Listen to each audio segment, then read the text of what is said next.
Yes, reka mbasuhuze inshuti bakunze mugenda wa natwe mudukurikira kuri Trend Nova TV aho muri hose abari mu Rwanda bari majyepfo majyaruguru Burasirazuba Burengerazuba n'umujyi wa Kigali. Mwese reka nizere ko mukomeje kugubwa neza, mwese nizere ko ibintu biri kugenda abijenda neza cyane. Amakuru menshi rero yanditswe mu itangazamakuru bitandukanye, amakuru menshi yagiye atangazwa hirya no hino ku isi, ariko munyemerere mitenza ambabwire inkuru turaza kwibandaho. Turaza kwerekeza hano muri iyi nkuru ivuga ko umunyarwandakazi yavuze ukuntu Harmonize yamusangaga mu cyumba cya hoteli bagiye gukora akazi. Hanyuma kandi ndaza kwerekeza kuri iyi nkuru yindi nayo nabonye itavuzweho rumwe. DJ Crash yavuze ku byo guterwa inda anabyiringiro nage.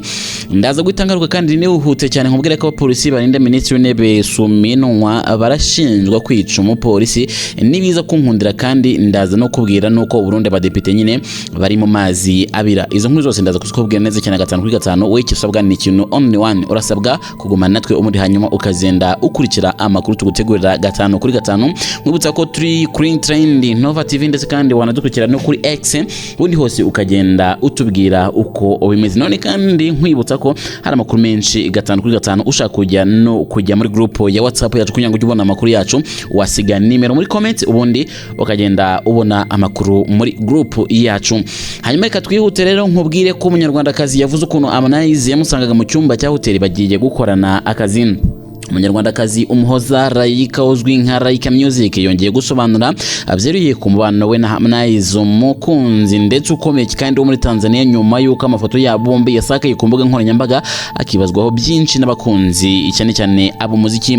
Mu kiganiro uretse kugenda n'itangazamakuru kandi uyu Rayika Music yavuze ko hagati yabo nta rukundo rwigeze kubaho nk'uko benshi nyine babitekerezaga. Muri icyo gihe yavuze ati twakoranye umushinga gusa byari business, ntago twigeze tubana nk'abakundana. Harmonize ameze nk'umuvandimwe kuri njyewe, muri make turabavandimwe.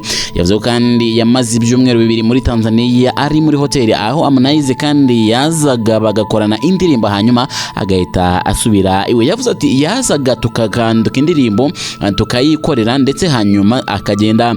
Nubwo kandi bakoranye indirimbo Rayika Music yavuze ko izo ndirimbo batigeze bazisohora kuko Harmonize yabaga ahuze mu rwego rukomeye cyane. Mu gihe kandi yongeye ko yamenyanye na Harmonize binyuze ku nshuti yabo isanzwe imyaka 3 mbere yuko amafoto yabo atangira gukwirakwira amenyitangazamakuru. Hanyuma kubigendanye n'amakuru yuko ngo baba baratandukanye, Rayika yavuze ati nta rukundo rwigeze rubaho, ubwo se twari gukundana gute twari gutandukana gute tutarakundanye. Uyu Rayika Music kandi n'umukunzi kazi umaze imyaka isaga 3 yinjiye mu muziki. Uyu mukobwa kandi ntabwo yakunze kuba mu Rwanda kuko afite imiryango nyine mu bihugu bitandukanye bya Afrika y'Iburasirazuba. Yabaye mu Rwanda, muri Uganda, muri Tanzania mbere yuko ajya muri kaminuza ya Leta Zunze Ubumwe za Amerika aho yarangirije amasomo ye mu icungamutungo. Uyu mukobwa kandi ukoresha Rayika nk'izina rye mu muziki atuye muri Uganda aho yabonye akazi mu mwaka wa 2020 nyuma yo kurangiza amasomo ye muri Leta Zunze Ubumwe za Amerika, ari naho kandi yatangiriye umuziki. Hanyuma DJ Crash yavuze ku byo guterwa inda n'uwitwa Byiringiro Rage.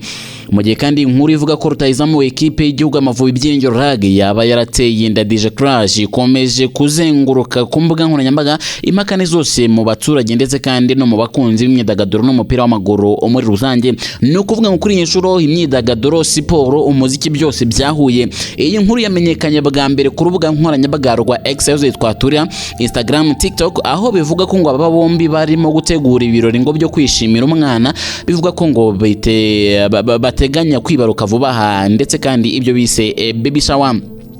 Mu kiganiro yatanze kuri channel ya YouTube, DJ Crash yahakanye yivuye inyuma ako twite inda ya Byiringiro Rage ndetse avuga ko ayo makuru ari bihuha bidafite ishingiro habe namba. Yavuze ati sinamwihakana, Byiringiro Rage ni inshuti yanjye, ariko ibyo bavuga ntabwo ari byo, ntanda mfite barambeshyera, ahubwo uriya mubyeyi w'abana 2 ndamukomeje pe. Yakomeje kandi avuga ko atari we watangije ayo makuru ndetse ko iyo biba ari ukuri atari ubwo buryo kandi yakoresha bwo kwigaragaza mu itangazamakuru cyangwa se ku mbuga nkoranyambaga. Yavuze ati niyo naba narifuzaga kuvugwa sinakoresha izina ry'umuntu ufite umugore n'abana 2, sinjye wabivuze bwa mbere. Nabibonye kasuku yabyanditse ubanza ari kuri status cyangwa se Instagram. Byiringiro Rage usanzwe rutayizamu w'Amavubi ikipe y'igihugu y'u Rwanda ndetse na Police FC asanzwe afite umugore n'abana 2 ndetse kandi bikaba bivuga ko ngo yabasize muri Sweden nyuma yo gutandukana na Sandviken IF ikipe nyine yakiniraga muri icyo gihugu. Nubwo kandi iyo nkuru ikomeje kuzenguruka ndetse no guteza impagarara, kugeza ubu Byiringiro Rag ubwe ntiyigeze atangaza ku mugaragaro icyo atekereza cyangwa se asubiza kuri ibyo birego. Ibi bikomeje kandi kubera uruje abantu batandukanye ndetse no kwibazwaho cyane n'abakurikiranira hafi ibya siporo ndetse n'imyidagaduro muri rusange. Reka mite nihuta cyane narekeze kuri iyi nkuru ivuga ko polisi ndetse kandi bamwe mu bapolisi barinda Minisitiri w'Intebe Suminwa barashinjwa kwica umupolisi. Kuwa mbere tariki 14 Mata 2025 urukiko rwa gisirikare rwa Kinshasa Gombe rwanze icyifuzo cyo gutanga hakiri kare ibimenyetso by'ubushinjacyaha ku by'amategeko nyine bunganira ku banyamategeko bunganira polisi barindwi barinda Minisitiri w'Intebe Judith Suminwa bakurikiranwe kwica umupolisi kandi wo mu muhanda Fisto Kabeya. Umushinjacyaha akavuga kandi uyu yapfuye biturutse ku nkoni yakubiswe. Umushinjacyaha w'igisirikare yavuze ati iki ni icyaha gikomeye, twese turi kuvumbura ingingo z'uru rubanza, ntabwo twigeze dukora raporo mbere y'ubushinjacyaha bwa gisirikare. Ndetse kandi kurenga ku mabwiriza n'ubwicanyi aba baregwa kandi bakurikiranweho ndetse kutubahiriza amabwiriza n'ubwicanyi nabakurikira.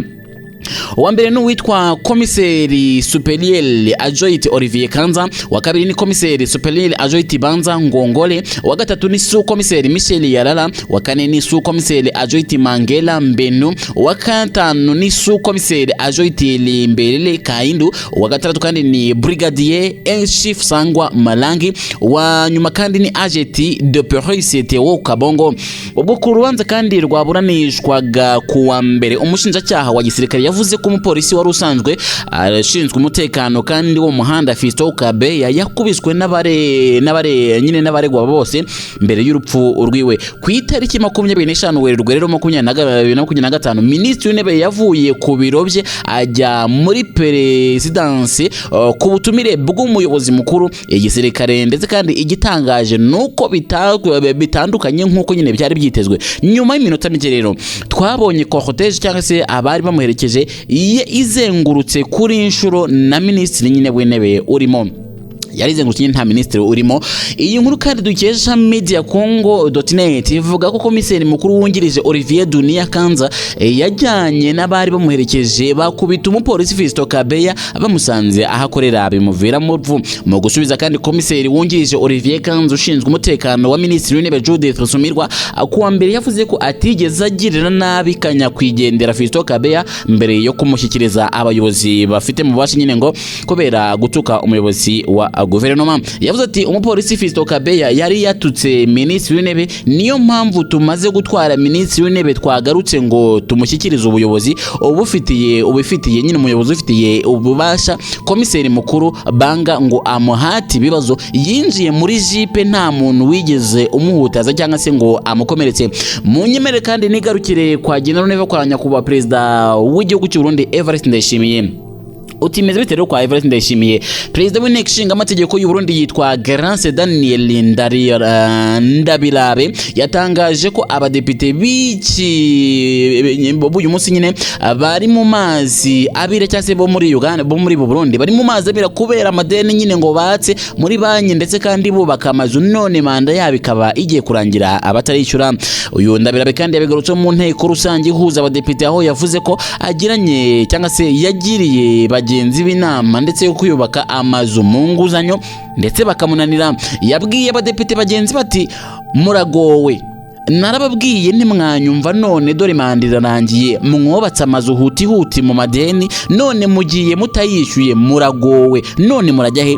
Amerika ni Burayi ntimuzahungire kubera ko hari kwirukana abirabura.